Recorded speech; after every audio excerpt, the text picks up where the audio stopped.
Azar Chapter 17, Adverb Clauses. Adverb clauses are subordinate or dependent clauses that express different meanings such as time, place, cause and effect, condition, contrast, etc.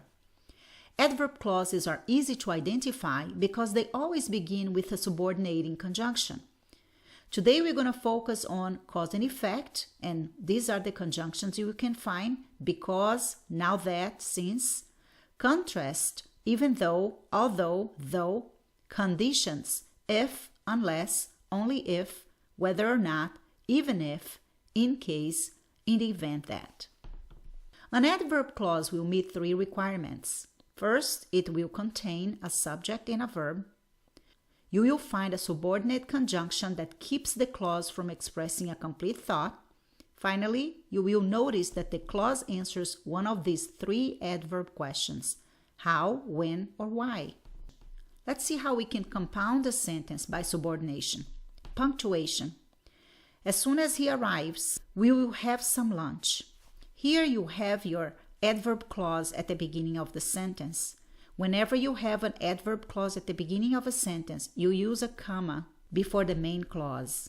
He gave me a call when he arrived in town. In this example, your main clause is at the beginning of a sentence, so no comma is needed. Adverb clauses expressing cause and effect. These clauses are usually preceded by because, since, and now that. I'm studying hard because I want to pass my exam. So punctuation. Again, I have my main clause at the beginning of the sentence, so no comma is needed. But look at letter B. Since he loves music so much, here you have your dependent clause, comma, he decided to go to a conservatory. Now that the semester is over, comma, why don't you take a trip? Using adverb clauses to express contrast. These type of clauses show an unexpected or non-self-evident result based on the dependent clause. Even though it was expensive, comma, he bought a car. He bought a car is your main clause. Though he loves donuts, comma, he has given them up for his diet. Although the course was difficult, he passed with the highest marks. So as you can see, all these sentences show an unexpected result. Using adverb clauses to express contrast. Direct contrast, while and whereas. Whereas you have lots of time to do your homework, I have very little time indeed. Mary is rich while I am poor. Now take a look at these two sentences. A comma is used even if the adverb clauses come second. And that only happens with whereas and while. Using adverb clauses to express conditions. These types of clauses are often called if clauses in English grammar books and follow conditional sentence patterns. If it rains, the streets get wet.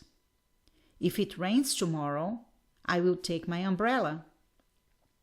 Words that introduce if clauses are if, whether or not, even if, in case, in the event that, unless, only if.